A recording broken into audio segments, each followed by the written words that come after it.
se hizo este estudio. Ya son 30 años desde que el estudio se hizo y este estudio tomó pacientes con neuritis óptica típica definida, que es la que he descrito, en un ojo, la primera vez que tenían neuritis óptica, y todos los pacientes que fueron enrolados fueron tratados ya sea con esteroides endovenosos, ese fue un grupo, con esteroides orales, ese fue otro grupo, y con placebo, ese fue el tercer grupo. Lo que se encontró fue que ninguno de estos grupos tuvo una mejor valoración de la visión, excepto en el primer año después del tratamiento, y los que mejoraron la visión más rápida fueron los de la esteroide endovenosa. Todos estos pacientes se les hizo resonancia magnética cerebral cuando entraron al estudio, y quizás lo más importante que se obtuvo de este ensayo clínico fue el valor predictivo que la resonancia magnética da a desarrollar la enfermedad de esclerosis múltiple, como veremos en otras diapositivas. La siguiente. Ya les dije entonces cuál era la neuritis óptica típica, pero ahora basado en estos datos de este ensayo clínico que tuvo cerca de 500 pacientes enrolados, lo que sacamos de allí fue lo siguiente.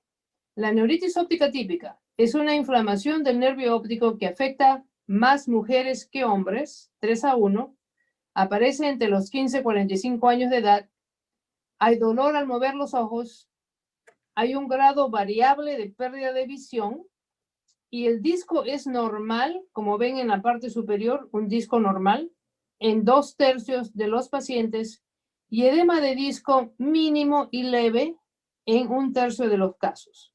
Esto es la neuritis óptica típica, que también se ha llamado el Clinical Isolated Syndrome, o CIS, en la clasificación de esclerosis múltiple que veremos más adelante. Siguiente. ¿Quiénes son los pacientes que desarrollan la neuritis óptica aguda? Son las mujeres jóvenes, caucásicas. La siguiente. Y les dije también que la prueba más importante del laboratorio, en realidad prueba de imágenes, fue la resonancia magnética que todos estos 500 pacientes tuvieron cuando entraron al estudio. La siguiente. ¿Qué cosa es lo que se encontró en este estudio? Acuérdense que este estudio ya tiene 30 años y cada 1 a 5 años se daba un reporte de qué cosas se seguía encontrando en los pacientes que se seguían clínicamente. Lo que se encontró fue que los pacientes que habían desarrollado una lesión en la resonancia magnética cerebral, una lesión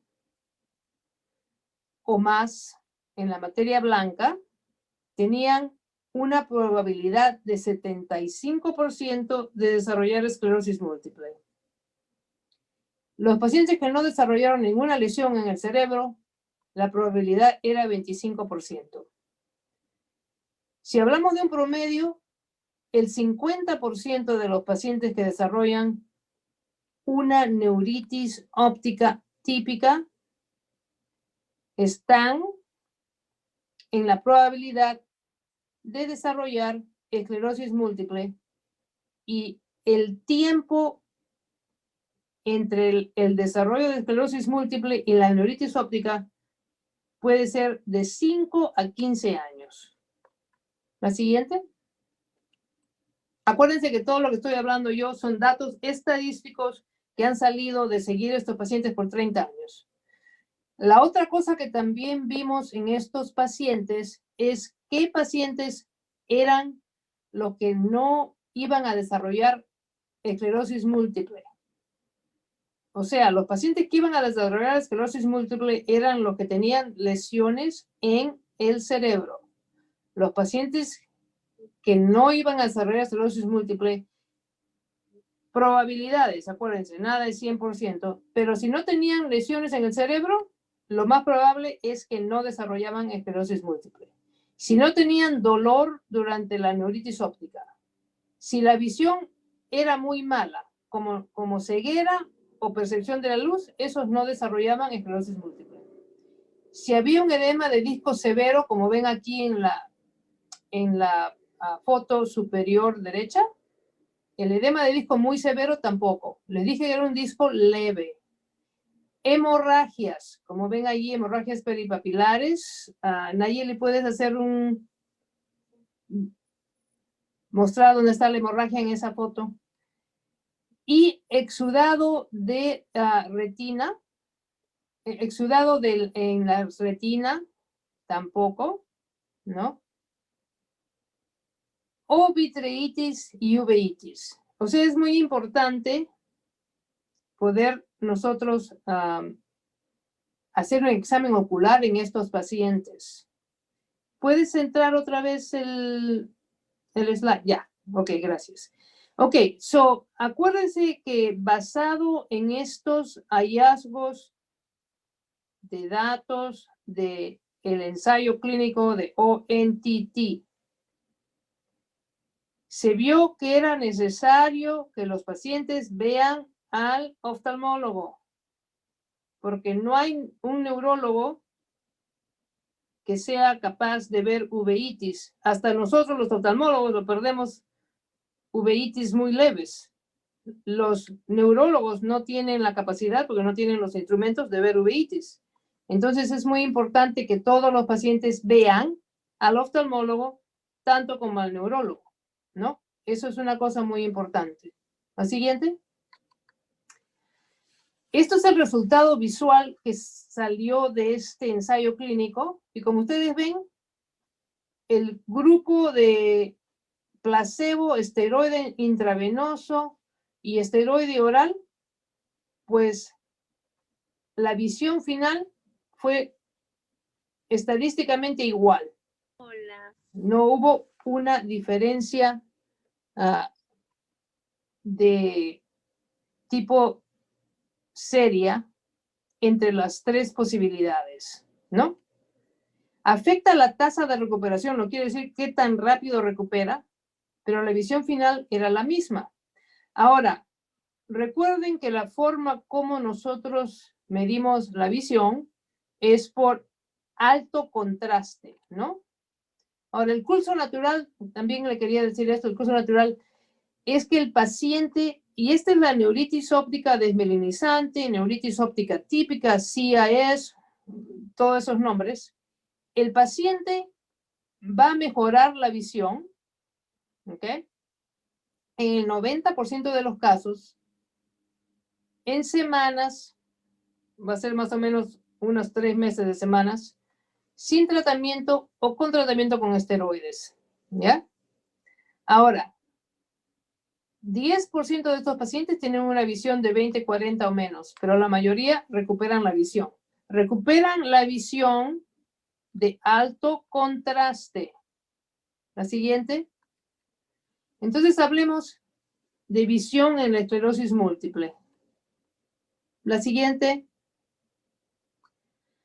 Como ustedes ven en estas tablas de visión, estas tablas son las tablas de visión que se han usado para hacer otro ensayo clínico de diabetes que se llamó el ETDRS.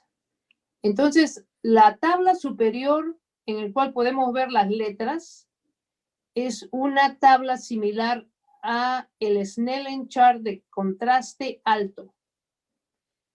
La tabla inferior es una tabla de contraste bajo. En pacientes que han tenido una neuritis óptica, podemos ver que pueden llegar a ver normal en el alto contraste. pero cuando le damos el bajo contraste, a veces no pueden ver nada. Entonces, esto explica que muchas veces el paciente esté leyendo 20/20 en nuestro Snellen chart y se siga quejando que no ve. Y el problema es contraste. Entonces hay que saber cómo medirlos.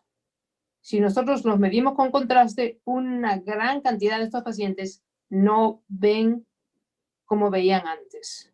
La siguiente. Ahora, ¿qué pasa con la estructura del nervio óptico?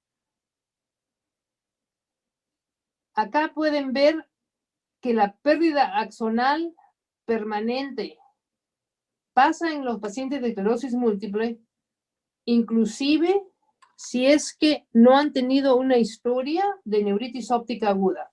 O sea que los pacientes de esclerosis múltiple van a tener pérdida axonal con y sin historia de neuritis óptica porque tienen un problema neurodegenerativo que también afecta la destrucción de los axones. ¿Ok? La siguiente. Entonces, hay 3 puntos importantes que tenemos que acordarnos de este ensayo clínico magnífico que se llamó o que se llama ONTT. 1. Los esteroides no cambiaron el resultado visual final con tablas de alto contraste, porque no se usaron las de bajo contraste. Los esteroides en dosis bajas, esto es importante. Si le damos dosis bajas, se asoció con recurrencias de neuritis óptica. Así que si no le van a dar dosis altas, mejor no le den nada. Y lo más importante que salió es que la resonancia magnética es el predictor más poderoso de qué pacientes van a convertirse en esclerosis múltiple. Entonces, esos son los 3 puntos más importantes que sacamos de este ensayo clínico. La siguiente. Ahora, quiero que presten atención a los puntos de referencias anatómicos porque vamos a hablar de las diferentes causas y tipos de neuritis óptica. Entonces, acuérdense que para la esclerosis múltiple, las lesiones en el cerebro usualmente son periventriculares o afectan el cuerpo calloso, como lo ven aquí en el diagrama. Es el cuerpo calloso o periventricular, ¿no? Lo más, digamos, clásico en lesiones de esclerosis múltiple. Ahora, acuérdense que la esclerosis múltiple puede afectar el cerebro, puede afectar el tronco cerebral, puede afectar la médula espinal y el nervio óptico. O sea, estamos hablando solamente del cerebro en este momento. La siguiente. Y el estudio diagnóstico de neuritis óptica desmineralizante aguda o ONTT, cuando se hizo la resonancia magnética, acá pueden ver ustedes las lesiones alrededor de los ventrículos, ¿no? Son lesiones hiperblancas en el cerebro que atacan la sustancia blanca. Y las lesiones también pueden estar en la columna. La siguiente.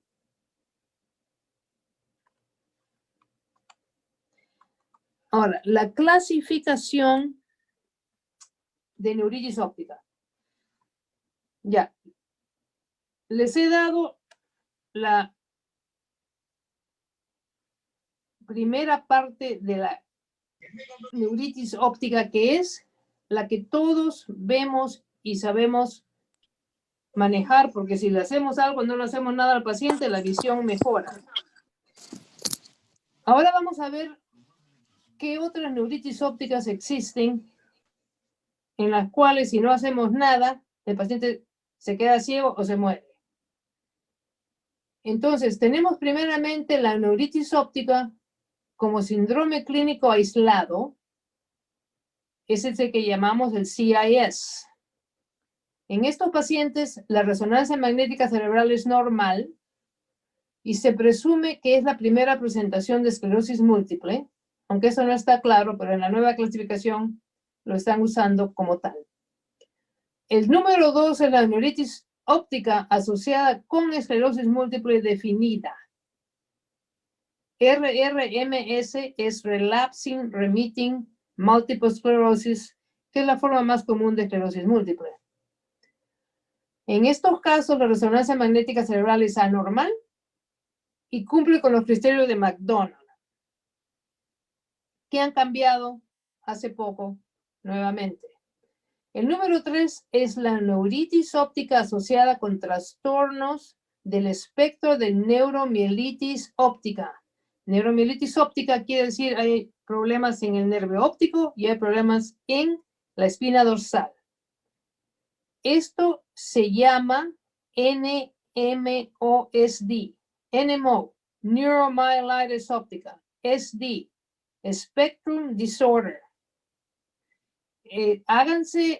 Familiarícense con estos términos porque si ustedes leen literatura en inglés, ahora es como se refieren a este síndrome, ¿no? NMOSD.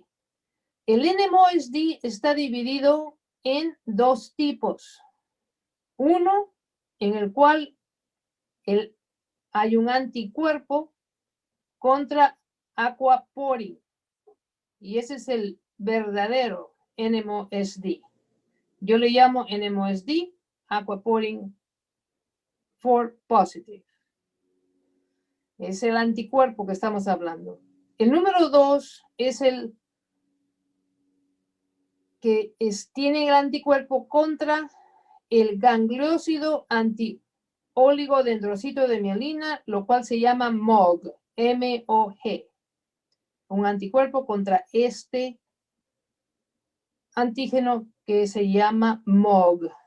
Y este síndrome se llama MOGAD.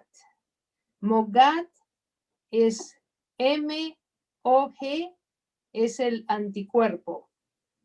Y AD, Associated Disorders. Esto es la nueva definición que acaba de salir, dada por la Clínica de Mayo, porque la Clínica de Mayo primero son los que descubrieron el MOG antibody, y segundo, tienen la casuística más grande de MOG patients. Y esto es muy interesante, como vamos a ver en la siguiente diapositiva. Y después tenemos la neuritis óptica asociada con neuropatía óptica inflamatoria recidivante crónica, una que es muy común, que se repite muchas veces, la neuritis óptica recurrente, que se llama CRYON. De esta no vamos a hablar porque es muy complicada. Lo único que les puedo decir de CRYON es que hay un grupo de CRYON que tiene este MOG antibody, son como 25%, y los otros todavía no hemos descubierto el anticuerpo. Entonces, quiero que se familiaricen con esto porque vamos a hablar de las diferencias de cada una de estas neuritis ópticas. La siguiente. Ok. El doctor Galeta, que es un oftalmólogo, neurólogo muy famoso en esclerosis múltiple, nos dice que nosotros somos divisores porque estamos dividiendo cómo la neuritis óptica se puede presentar, ¿no? Y esto es lo mismo que les acabo de hablar, pero que quiero que lo tengan bien en mente por lo que vamos a hablar en las siguientes diapositivas. Tenemos la neuritis óptica relacionada con la esclerosis múltiple, que es la que van a ver más ustedes, junto con el idiopático. Usualmente callamos idiopático porque no completamos el workup, no porque sea idiopático. Eso es lo que se llama Clinically Isolated Syndrome, en el cual no llegamos a hacer el diagnóstico de esclerosis múltiple. Después tenemos la neuritis óptica asociada con el NMOSD aquaporin 4 antibody. Después tenemos la neuritis óptica asociada con el NMOSD tipo MOGAD. Después tenemos la neuritis óptica recurrente, CRYON. Y después tenemos la neuritis óptica inflamatoria, infiltrativa, sistémica, isquémica, etcétera, lo cual no lo vamos a tocar ahora. Entonces, acuérdense de esto. Y veamos qué cosa es este CIS. O sea, si la neuritis óptica monocular no está asociada con anomalías de la resonancia magnética, la llamamos CIS, ¿no? Según los datos de la ONTT, acuérdense de ese ensayo clínico, todavía los CIS pueden progresar a esclerosis múltiple después de 15 años. ¿La siguiente? Estos son unos ejemplos de lo que llamamos CIS o el síndrome clínicamente aislado. No puede ser solamente el nervio óptico, pero puede ser también de tronco encefálico, puede ser de médula espinal. Si ataca al nervio óptico, pues hay una neuritis óptica, pero si ataca al tronco encefálico puede haber diplopia, vértigo, ataxia, nistagmo. Y si ataca la médula espinal, pues paresis, parestesias, disfunción intestinal y vesical. La siguiente. Después tenemos nosotros la esclerosis múltiple, que es un trastorno desmielinizante inflamatorio crónico que afecta a la sustancia blanca y después la sustancia gris del cerebro. La desmielinización generalizada afecta el cerebro, el tronco espinal, la médula espinal y los nervios ópticos.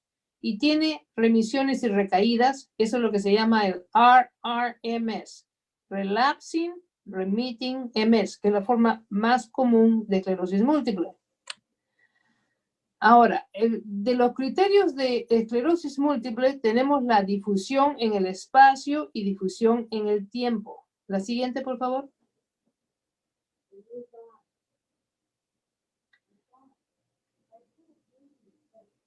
Entonces, la difusión en el espacio, la difusión en el tiempo es lo que nos da el diagnóstico de esclerosis múltiple por el criterio de McDonald.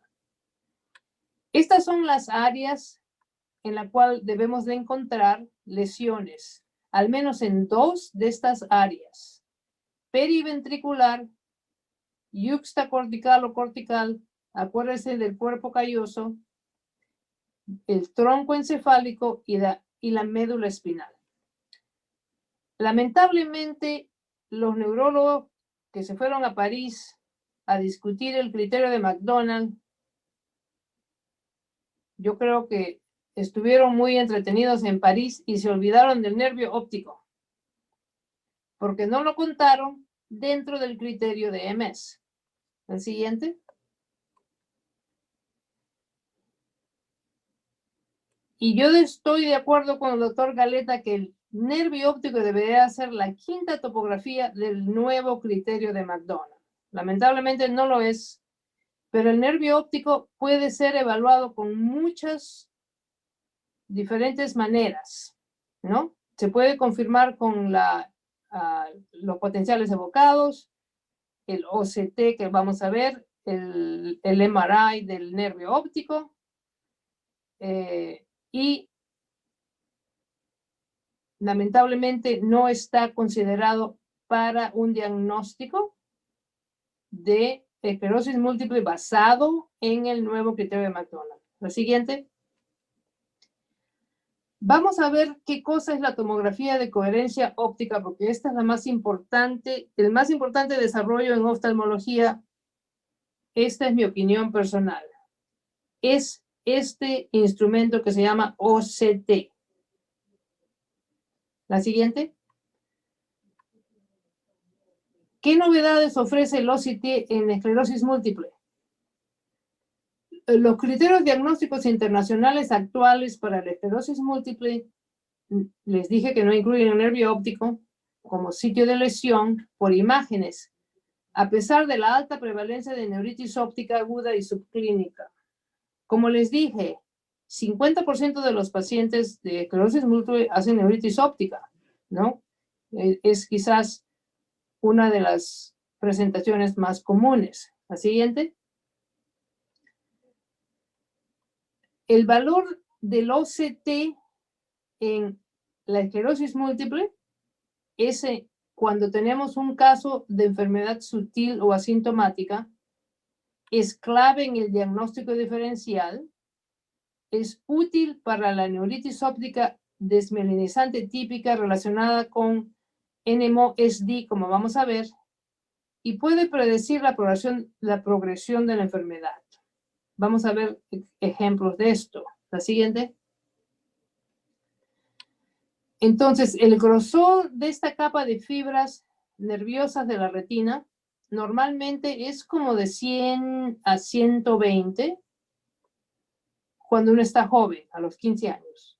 Y a medida que nos hacemos más viejos, pues va bajando el número, pero en cosa muy pequeña. La doctora Costello de Canadá y otros demostraron que el 75% de los pacientes que hacen una neuritis óptica aguda en casos de esclerosis múltiple sufren una pérdida de 10 a 40 micrones de esta capa de fibras nerviosas dentro de los 3 a 6 meses posteriores al evento.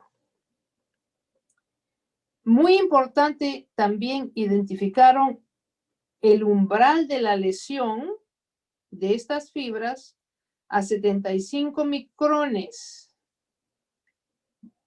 Acuérdense que el normal es 110 a 120. Por debajo de 75 micrones ya comenzamos a ver pequeños escotomas en el campo visual. Antes, el paciente está asintomático. La siguiente. El descubrimiento de la doctora Costello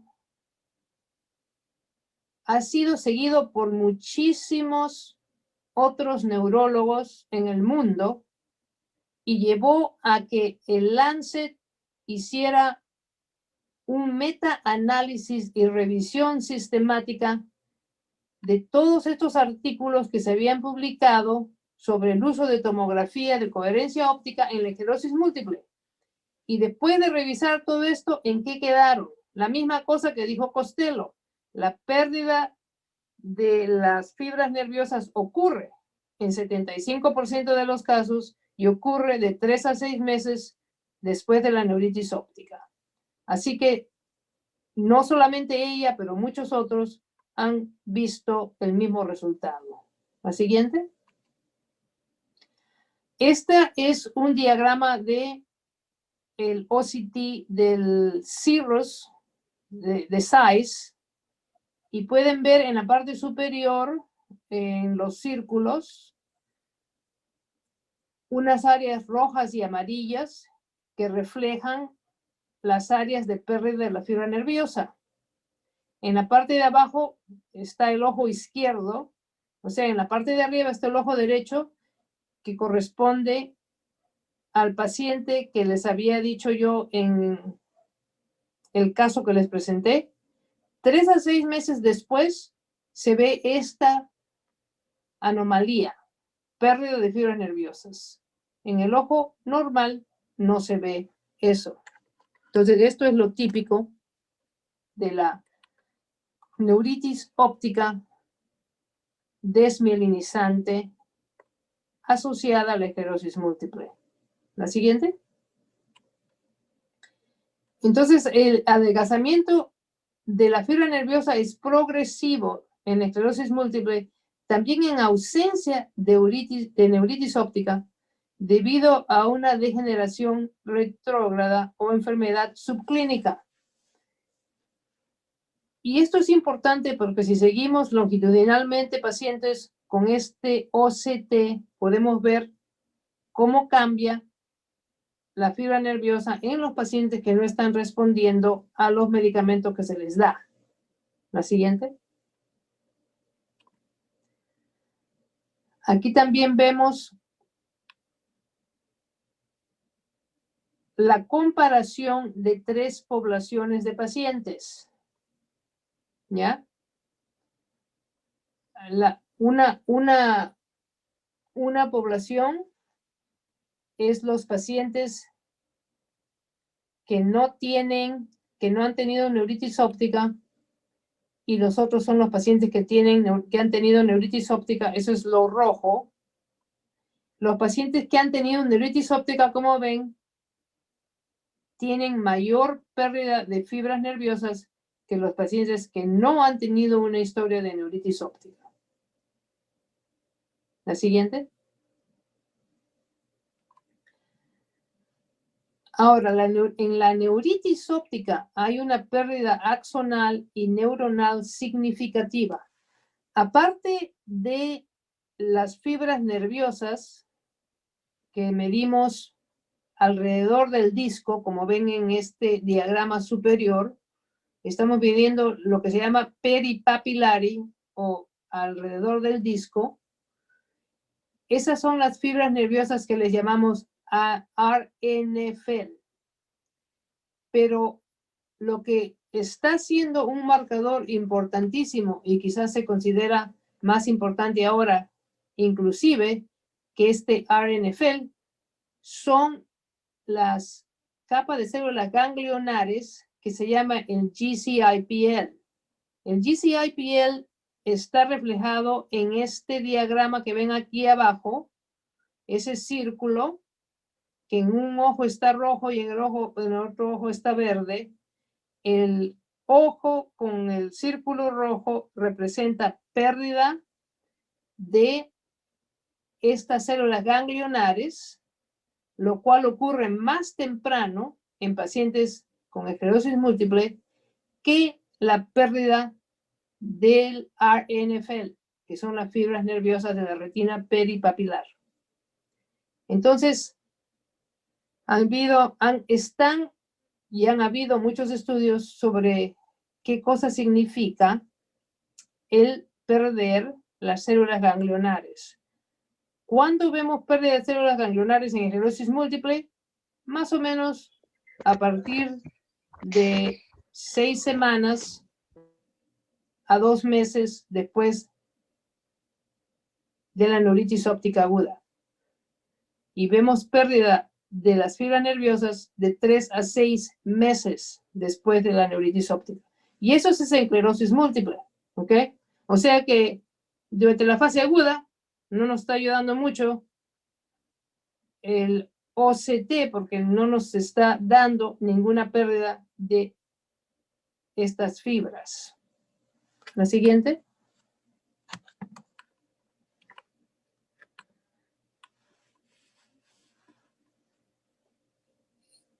El OCT también nos revela el umbral de pérdida visual, ¿no? Entonces es importante saber que pacientes, en este grupo de pacientes que vemos aquí, que en un estudio de Costello, 54 pacientes con neuritis óptica, 74% tuvo una pérdida de 20% de estas fibras nerviosas.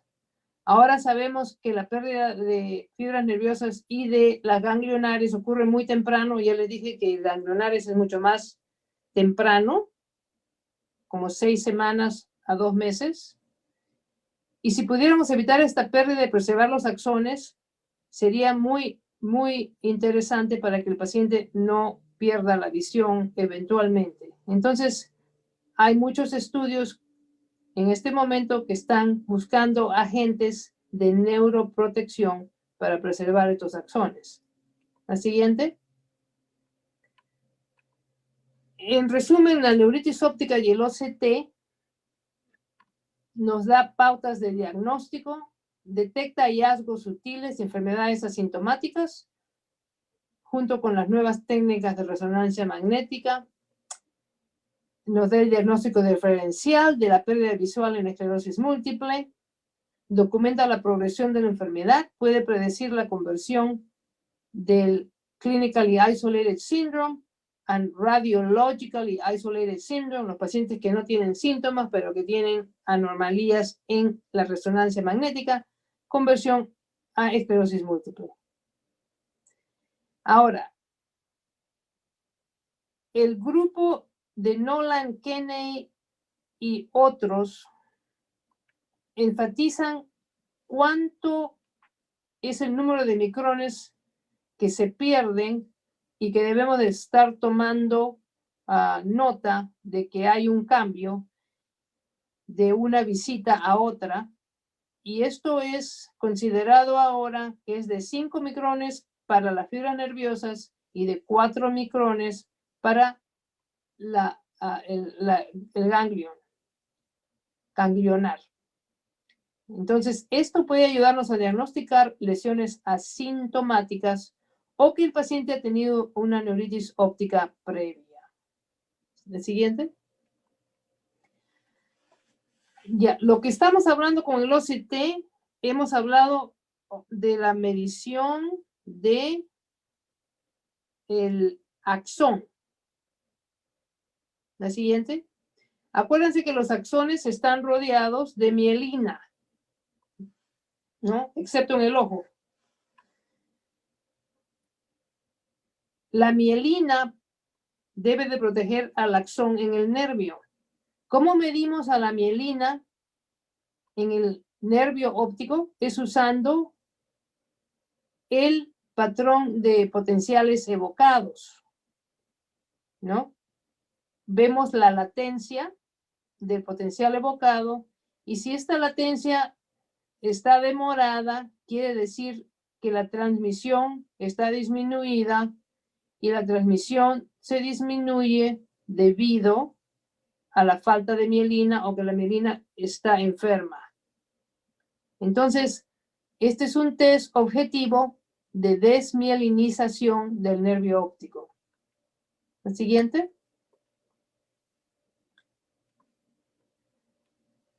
Ok, entonces eso que he estado hablando yo son generalizaciones del Clinically Isolated Syndrome, la neuritis óptica aislada, sin ningún otro problema neurológico. Veamos ahora qué pasa con la esclerosis múltiple. Si tengo esclerosis múltiple, 50% es mi posibilidad de hacer neuritis óptica durante mi vida. Y va a ser del tipo del CIS, esas mismas características, ¿ya? Pero en estudios patológicos se ha visto que el 97% de los pacientes que mueren con esclerosis múltiple por otras complicaciones, porque la esclerosis múltiple usualmente no te mata, es complicaciones que se asocian a la esclerosis múltiple porque los pacientes mueren, o sea, estos pacientes viven una larga vida, pero si llegan a la autopsia, el 97% de esos pacientes con esclerosis múltiple tienen compromiso del nervio óptico, gran parte asintomático. Otro fenómeno que se presenta en pacientes de esclerosis múltiple se llama Uthoff. No solamente después de neuritis óptica, pero después de cualquier tipo de ataque. Y se caracteriza en el ojo, si es afectando el nervio óptico, por un oscurecimiento de la visión transitoria cuando el paciente está expuesto al calor y que se debe a la desmielinización del nervio. Por eso el fenómeno se llama Uthoff, de un neurólogo alemán que describió este tipo de problema. Pero puede también ser diplopia transitoria, puede ser parestesia transitoria, etc. ¿La siguiente? Ahora, han habido otras medicinas que se han tratado de usar para poder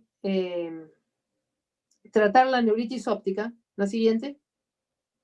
O sea, acuérdense que hablamos de los esteroides y que los esteroides endovenosos van a acelerar la recuperación de la vista en los CIS o MS. Pero la mayoría de estos pacientes van a recuperar la visión a lo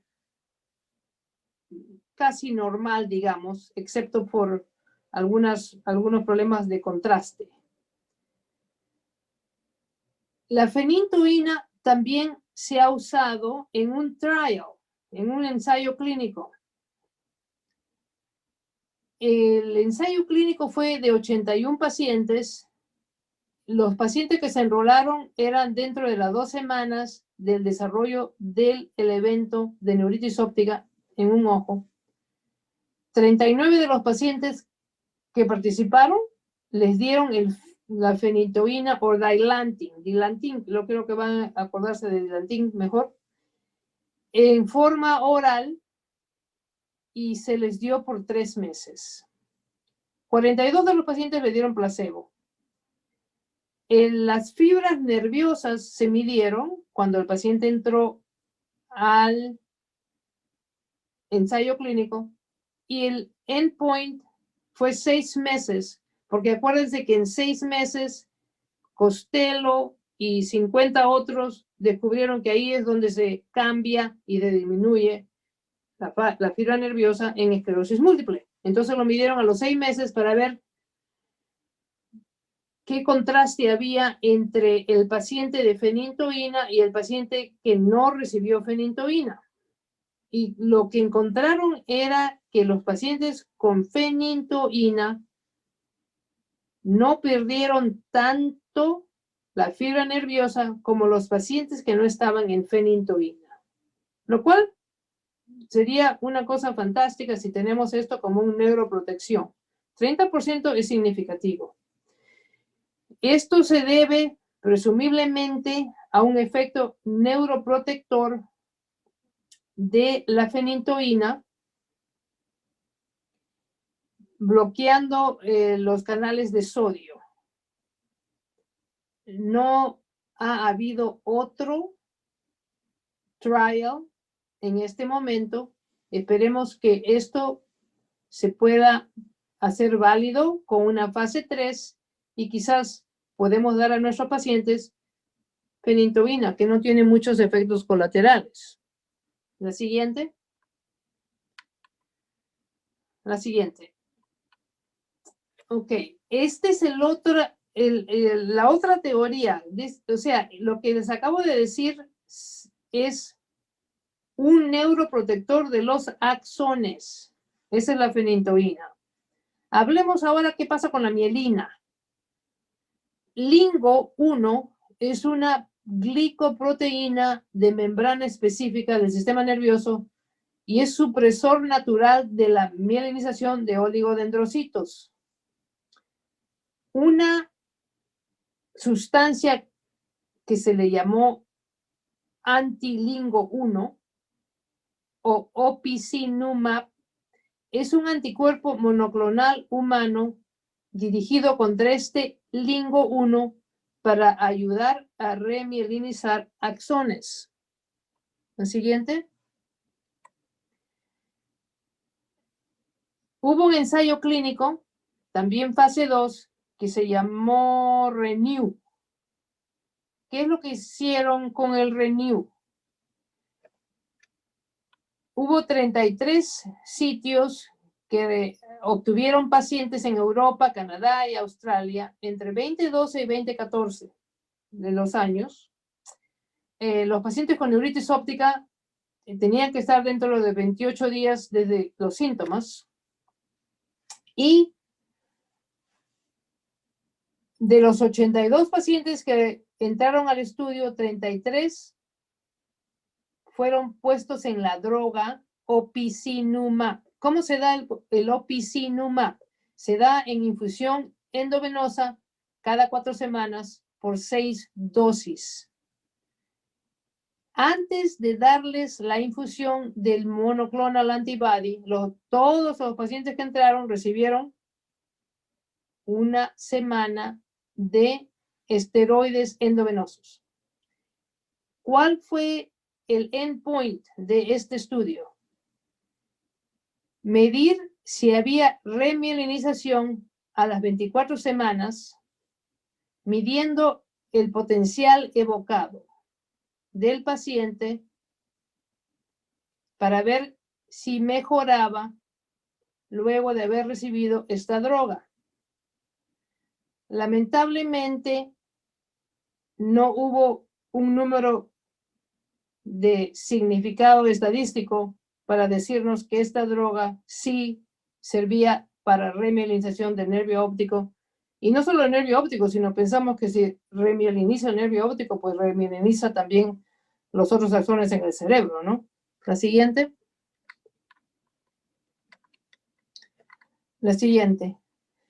Y pensamos que el problema por qué el primer ensayo con el antilingo 1 no fue positivo porque los pacientes parece que se habían tomado en el estudio ya un poco tarde, promedio de 21 días, y en los pacientes a los 21 días el 70% ya había perdido células ganglionares. Y parece que si pierden células ganglionares, la respuesta del potencial evocado no mejora. Una cosa muy importante que no sabíamos. La siguiente. Ok. Ahora entremos a la última parte de la discusión y el verdadero nuevo alfabeto. NMOSD, MOGAT y Cryon. Le dije que no iba a discutir Cryon. Discutamos NMOSD. La siguiente.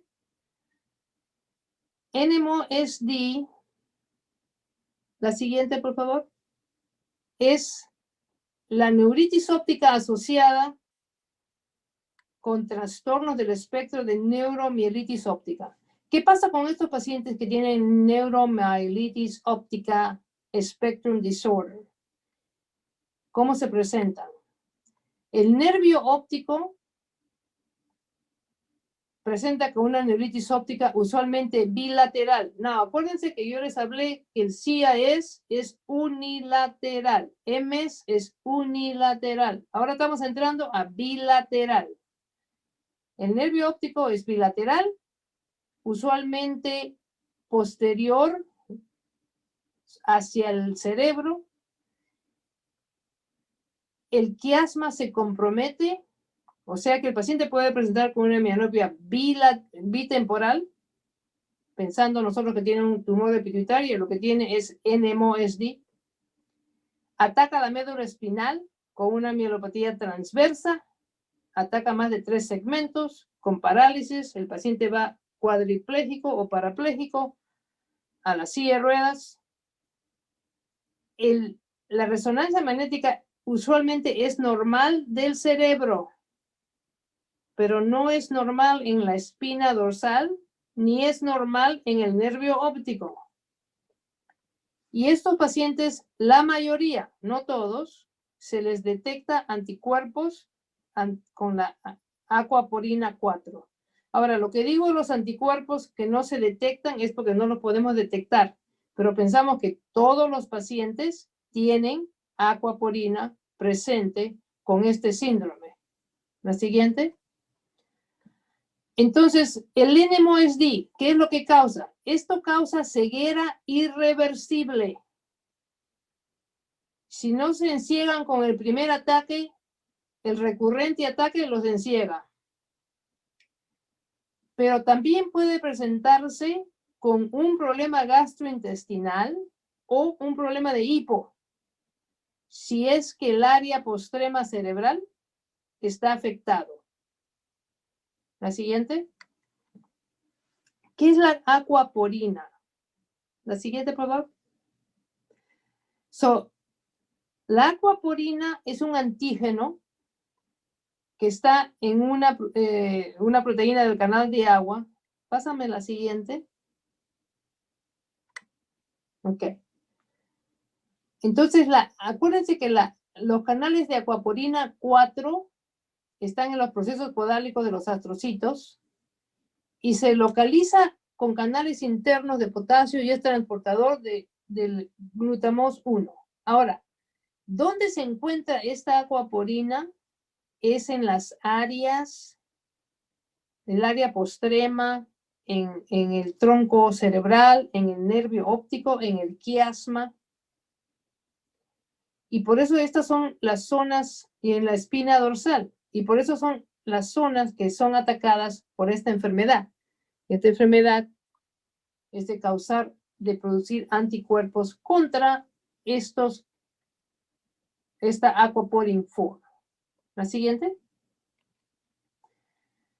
Ya, entonces miren, esto quizás sea lo más importante que deben de recordar ustedes sobre la aquaporin 4 IgG. Los pacientes que son positivos no se recuperan bien de los problemas del nervio óptico y la médula espinal con o sin tratamiento. Mientras más rápido lo tratemos, mejor pronóstico.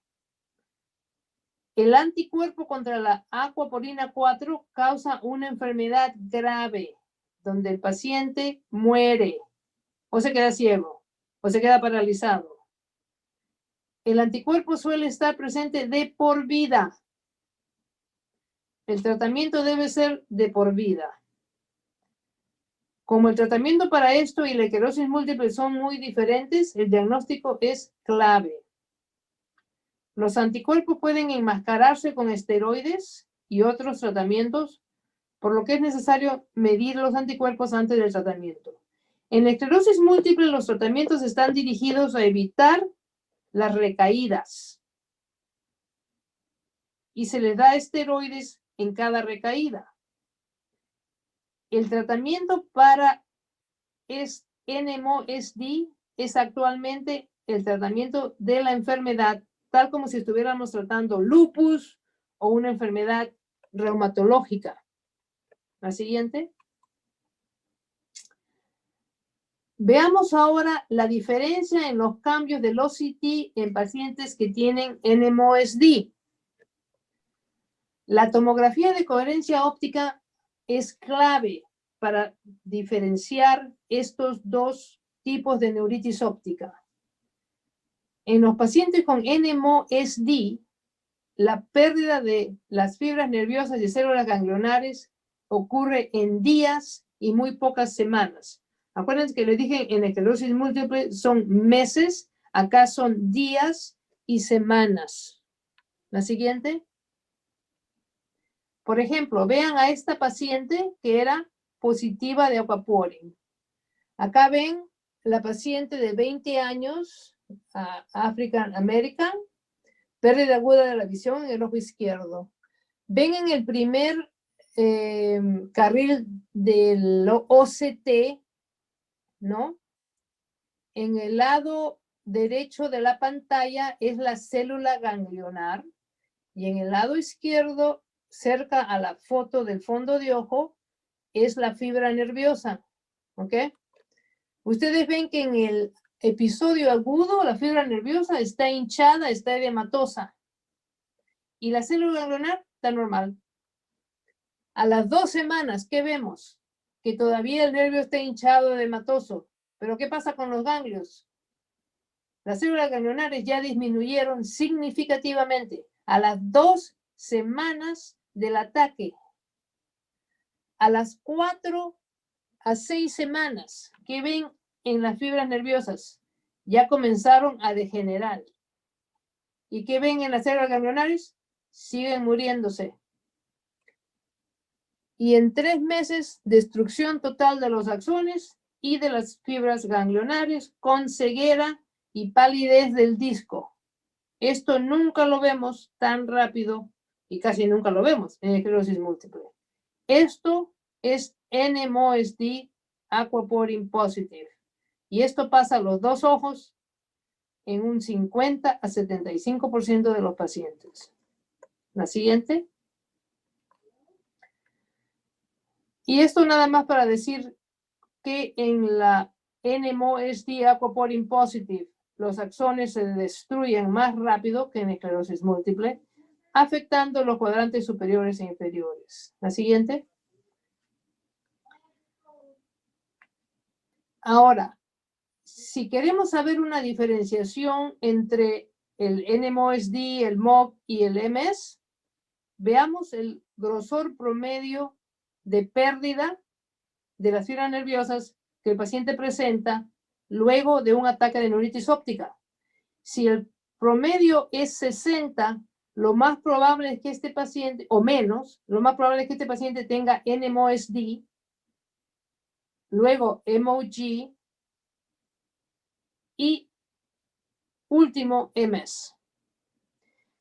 Acuérdense que la neuritis óptica típica de CIS y MS solamente perdía 20% de los axones en el rango de 80 micrones usualmente. Esto tiene una importancia terapéutica, como vamos a ver. La siguiente. Entonces recuerden que la neuritis óptica asociada a aquaporin 4 Ig antibody. La recuperación es deficiente o nula. Con el aquaporin 4 casi nunca recuperan. Y los pacientes pueden morir debido a una insuficiencia respiratoria neurogénica porque ataca esas zonas vitales cerebrales. La siguiente. El tratamiento agudo es esteroides endovenosos o la plasmaferesis. Y usualmente si esto se da rápidamente en un día o dos después de la pérdida visual, quizás veamos un reversal. Si demoramos más de una semana, se quedan ciegos. Y tienen que tener un tratamiento de por vida con una de estas medicinas que vemos abajo. Ahora han salido unas nuevas que probablemente no estén todavía en el Perú, que son monoclonal antibodies. Me parece a mí el Rituxan ha sido el tratamiento preventivo más común en estos casos. El siguiente. Entonces, el último de estos tipos de neuritis óptica que quiero hablar es el MOGAD. El MOGAD. Y acuérdense que el MOGAD es parte del NMOSD, pero es la parte más benigna, porque la parte más maligna es la que hemos hablado ahorita, que es la aquaporin 4. Veamos qué cosa es lo que es el MOGAD. El síndrome anti-MOG, acuérdense que se llama glucoproteína de oligodendrocitos de mielina, que es un nombre muy grande, causa una neuritis óptica recurrente o bilateral y el paciente puede tener una encefalomielitis diseminada aguda o convulsiones, lo cual no vemos nosotros en esclerosis múltiple. La siguiente. O sea, encefalomielitis diseminada aguda se llama ADEM y convulsiones, recuerden eso. El síndrome anti-MOG se ve más común en niños y actualmente niños tienen un gran número de ser positivos con el anti-MOG antibody. La siguiente. Ahora, ¿qué quiero que se acuerden ustedes? Es lo siguiente, que el anti-MOG y el aquaporin 4 tienen la regla del 50%. Son recurrentes, son bilaterales. El aquaporin 4 puede o no puede tener edema de disco. El caso que les presenté tenía edema de disco, pero es un edema de disco muy leve, similar a la esclerosis múltiple. El edema de disco que se ve en MOG es un edema de disco muy prominente, acompañado de una perineuritis orbitaria, que es muy importante de reconocer. La siguiente.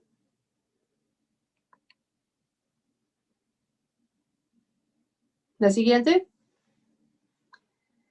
La característica de la neuritis óptica de MOGAD, 50 a 75% recurren, es bilateral en 50%, y pueden ustedes ver el edema de disco es bastante prominente, pero no solamente hay edema de disco con hemorragias peripapilares que pueden similar dos cosas. Pueden parecerse a un papiledema agudo y pueden parecerse a una neuropatía óptica isquémica, excepto que la visión usualmente es bastante comprometida. Y en estos otros, dependiendo qué está causando el problema, puede que no. Entonces, se asocia a hemorragias, y es la neuritis óptica con hemorragias, el anti-MOG. La siguiente. Como les dije, el 50% tiene una mejora, pero también involucra la vaina del nervio óptico, no solamente el nervio óptica, y involucra la órbita. Entonces parece como un pseudotumor orbitario, ¿no? Los MOG tienen más ataques recurrentes que la neuritis óptica de aquaporin, pero mejoran más y preservan la visión más. No hay tanto ciego en MOG como hay en Aquaporin 4. La siguiente.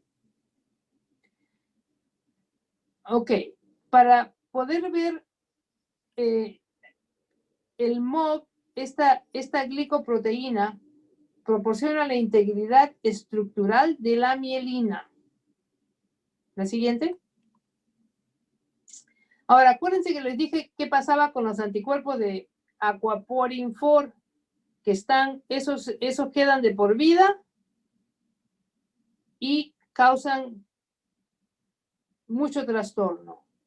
El anticuerpo de MOG es diferente. El anticuerpo de MOG puede ser transitorio, la enfermedad es más benigna, las mismas áreas se ven afectadas que la aquaporina, porque acuérdense que los dos son NMOSD, del mismo espectro, son diferente tipo de presentación. El tratamiento debe determinarse en función de los anticuerpos. Afecta más a hombres y niños el MOGAD que Aquaporin 4. El Aquaporin 4 se ve más en asiáticos, en pacientes afroamericanos, y la esclerosis múltiple más en caucásicos. Acuérdense que el MOGAD tiene discos ópticos muy edematizados con hemorragias.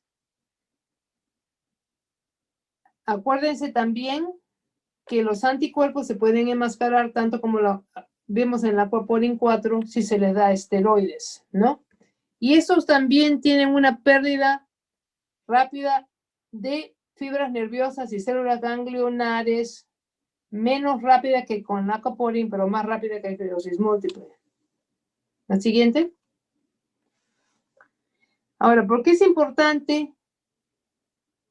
La siguiente. Esta información.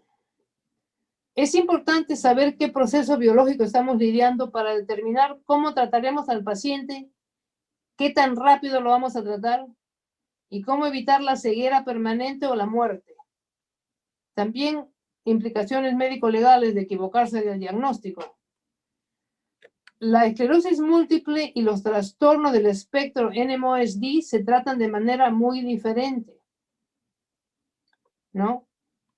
Dijimos también que el problema es más probable que el anticuerpo contra el Aquaporin 4 permanezca toda la vida y el anticuerpo MOG puede ser transitorio y puede no necesitar tratamiento de por vida. La siguiente. ¿Cuándo es que nosotros pedimos el anti-MOG y el anti-aquaporina? En neuritis recurrente. Y recurrente, el Mayo Clinic considera más de 2 veces. En cualquier neuritis óptica que sea bilateral. En cualquier neuritis óptica con muy mala visión. En cualquier neuritis óptica con hemianopia bitemporal. Y cuando la neuritis óptica es súper sensible a los esteroides. Estas son todas las características de este NMOSD. La siguiente. Ahora, hablamos que la resonancia magnética cerebral fue indispensable para el desarrollo de los criterios de McDonald, de esclerosis múltiple, del estudio de ONTT, que nos dice que si tenemos lesiones en el cerebro, nuestra posibilidad de hacer esclerosis múltiple aumenta. Pero, ¿qué pasa con la resonancia magnética del nervio óptico? ¿Cuándo es que debemos hacer una resonancia magnética del nervio óptico?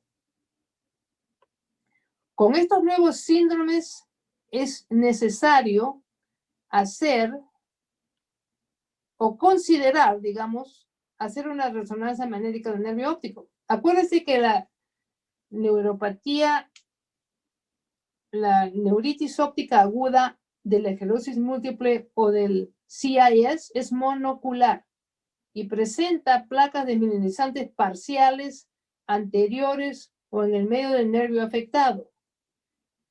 La variante anti-MOG muestra cambios orbitarios bilaterales, muy parecido al pseudotumor orbitario, característico en estos casos, comprometiendo la vaina del nervio y la grasa orbitaria, en 50 a 75% de los casos.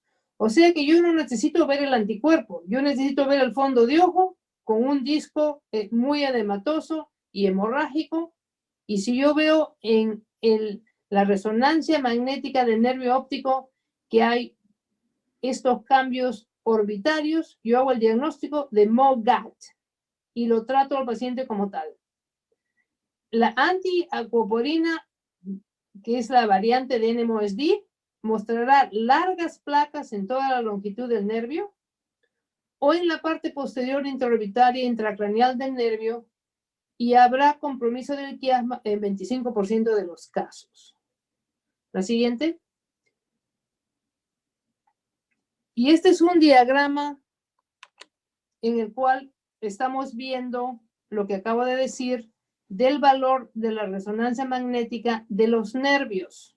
Como ven en la parte superior, el diagrama está mostrando qué pasa con los nervios ópticos en estas tres condiciones. En la esclerosis múltiple vemos que se afecta un nervio óptico y las placas están en el medio o anteriores al nervio.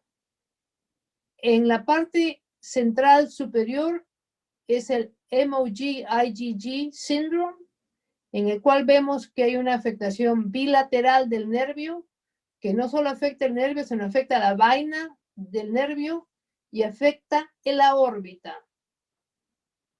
Y muy característico el cambio en el MRI de la órbita para hacer el diagnóstico.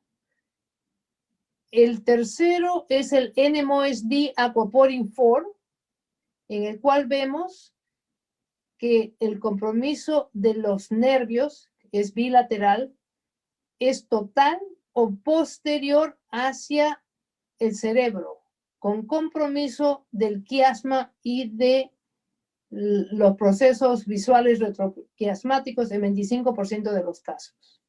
Entonces ven ustedes el valor de una resonancia magnética de la órbita en estos síndromes de neuritis óptica nuevos. La siguiente. Entonces, recuerden el nuevo alfabeto de neuritis óptica, que lo tengo aquí.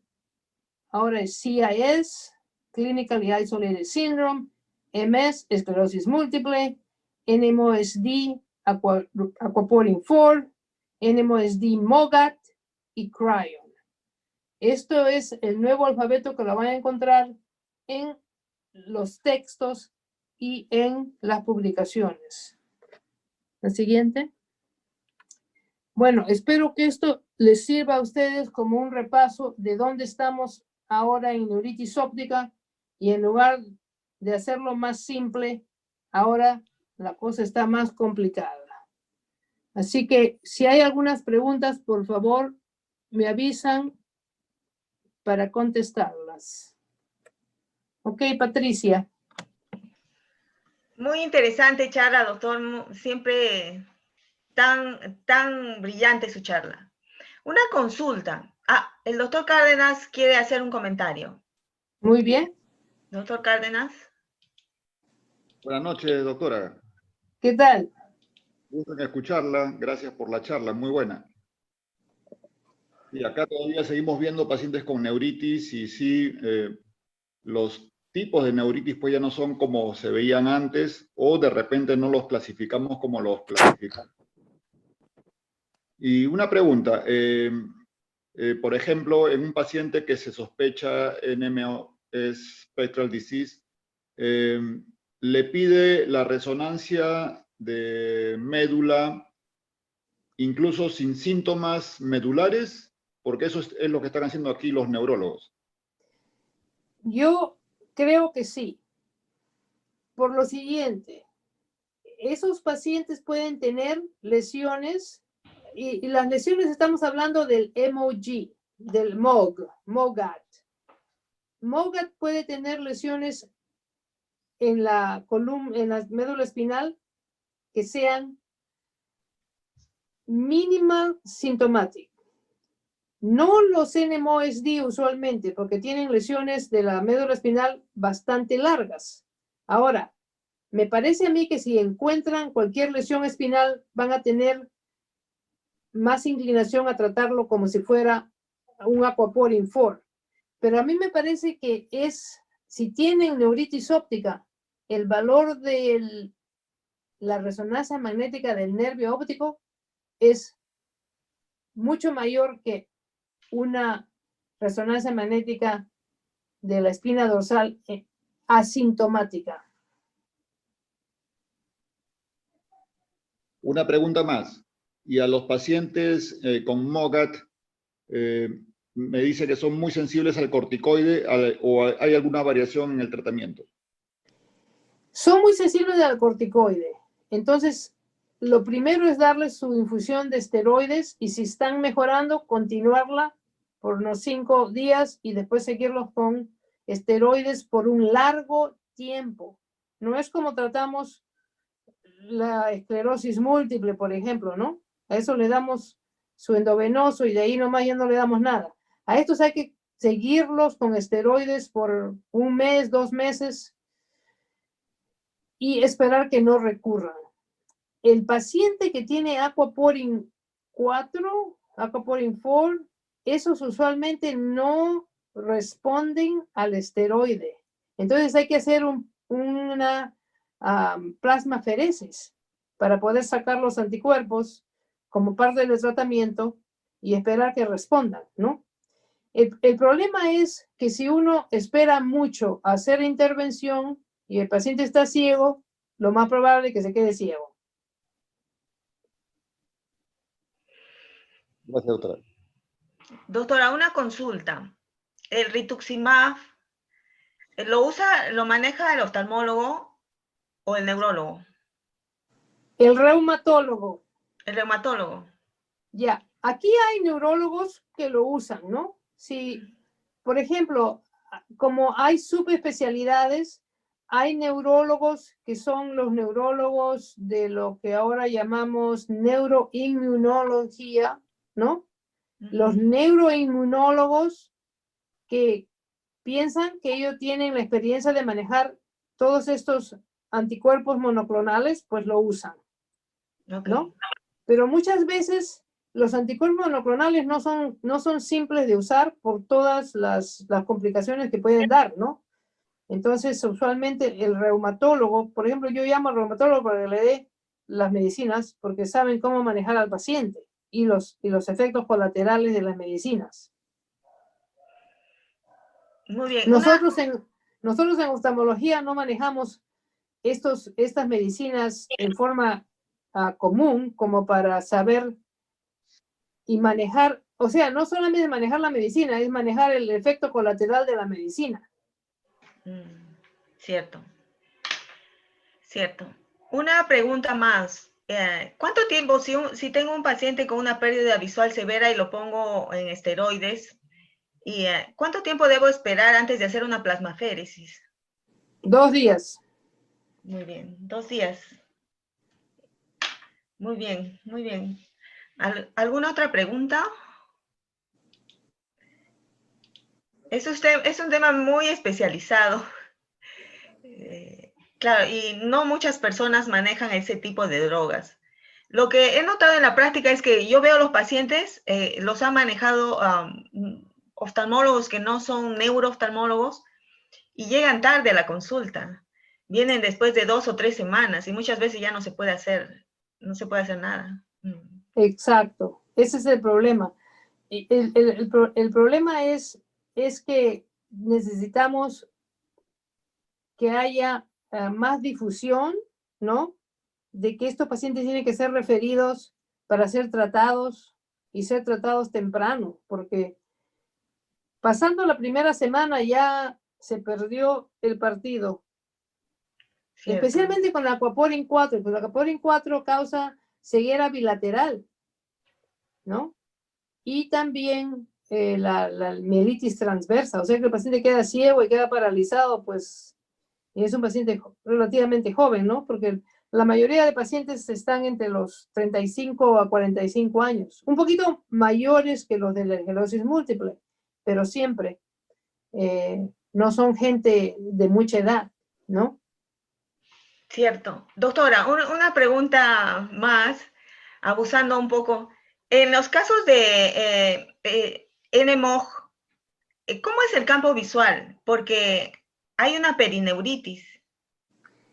Sí, el campo visual usualmente puede ser de tipo como constricto, como tunnel vision, así. Sí, ajá. Y si no afecta, si no hay mucha perineuritis, entonces hay un escotoma central. Pero es una buena pregunta, porque la mayoría de los pacientes que tienen perineuritis y, digamos, un problema de pseudotumor orbitario se van a presentar con tunnel vision y muchas veces creen que se están haciendo, que no pueden hacer el test, cuando en realidad tienen visión de tunnel porque no pueden ver, porque es la vaina del nervio óptico, es una perineuritis. La parte central no está afectada y la parte periférica sí. Es una buena pregunta para eso. Lo digo porque hace un par de años tuve un paciente que había perdido pérdida súbita de la visión y tenía una perineuritis. Era un paciente asiático, pero no era reacia a su familia a usar corticoides. Entonces no sabíamos la razón de la perineuritis. Es posible que haya tenido este síndrome. Sí, seguramente. Ahora, lo que es interesante también es que acuérdense que cuando se hizo el Optic Neuritis Treatment Trial, el ONTT, ¿ya? Cuando hicimos ese estudio, acuérdate que había como 500 pacientes. Cuando se hizo ese estudio, se hicieron pruebas hematológicas de todo y se guardó suero. Se ha guardado ese suero por 30 años. Encontraron suero que todavía era válido en como 50% de esos pacientes. Han hecho análisis de Aquaporin 4 y MOG en el suero que pudieron encontrar que era válido y encontraron varios casos en los pacientes que no tuvieron un buen, digamos que la visión falló. Encontraron positividad de MOG y positividad de Aquaporin, lo cual es muy interesante porque en ese entonces nadie sabía cómo medir esos anticuerpos y que los anticuerpos han quedado positivos por 30 años, que es interesantísimo, ¿no? Claro, a nosotros se nos enseñaba que las neuritis ópticas a veces nunca se encontraba la etiología, pero lo que pasa es que no la sabíamos encontrar. Claro, eso es el problema. Ahora ya vamos a, mientras más podamos medir, más cosas saldrán. Pero al menos es importante que en este momento tenemos un armamentario de medicinas que van a poder ayudar, ¿no? A muchos de estos pacientes a que no tengan, digamos, un bad outcome, ceguera. Lo que pasa con el NMOSD, los de Aquaporin 4, es que pueden morirse, se mueren de insuficiencia respiratoria, se mueren de problemas gastrointestinales por el vómito, que no puede pararlo nadie. Entonces tienen otros problemas serios cerebrales, no solamente es, digamos, neuritis óptica o cuadriplegia, ¿no? Claro. El problema de tronco encefálico es también un problema grande en estos pacientes. Que no lo vemos en La última pregunta, doctora. Un paciente con CIS, con CIS, ¿cada cuánto tiempo se debe realizar una resonancia? Pregunta la doctora Pérez. Buscando esclerosis múltiple. Buscando esclerosis múltiple, mira, si no han tenido ninguna lesión en el primer MRI, ¿no? Que es lo que le llamamos CIS. Hay ¿cómo le llamamos? Los divisores. Los divisores son, si estás siendo seguido por un neurólogo, le va a hacer una resonancia magnética anual. Si está seguido por un neurooftalmólogo, le va a hacer un OCT. Y un examen neurooftalmológico que incluye un examen neurológico. Está bien. Y si el paciente insiste, se le hace resonancia magnética. Y si el paciente dice no insiste, no. Por lo menos una vez al Entonces, año. Sí, Y si tiene otro episodio, ok. exacto. Muy bien, muy bien. Acá le están agradeciendo a la doctora Alzamora. Muy buena charla, doctora. Nos hemos pasado un poco de la hora, pero pues agradecerle.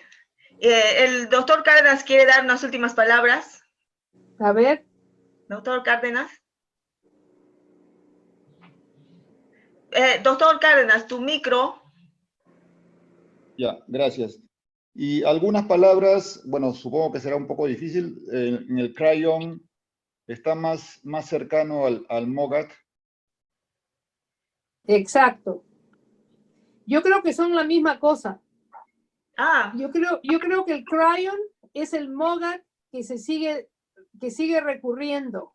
Y ya han descubierto el MOG antibody en 25% de los Cryons. O sea que me parece a mí que son la misma entidad, aunque todavía están separados. Eso es cierto. está bien. Gracias. Muy bien. Doctora Perfecto. Rosa, pues Felicitaciones, agradecerle. doctora. Ah, doctor Ríos, una última palabrita. Doctor Ríos, por favor. Sí. Rosita, mis felicitaciones, muy clara, muy didáctica, comprehensive, la exposición muy buena, felicitaciones, me agradó escucharla y bienvenida de nuevo a tu casa. Gracias, gracias. Felicitaciones. Espero que sea. Muchas gracias, doctora. Hasta la próxima, doctora. La comprometemos a una próxima. Ok, muy bien. Doctor Morín. Bien. Muchísimas gracias, doctora Tang. Excelente la charla, así que nos repasó todo o sea, aprendimos bastante, ¿no? Bueno, hacerle recordar que la charla está grabada, la pueden ver en el canal de Ophthalmo Education, www.ophthalmoeducation.com. Y bueno, pues agradecerle nuevamente, doctora, y nos vemos la próxima semana. Muchísimas Muy bien. gracias a todos. Hasta luego. Ok. Adiós. Gracias. Hasta luego, chao.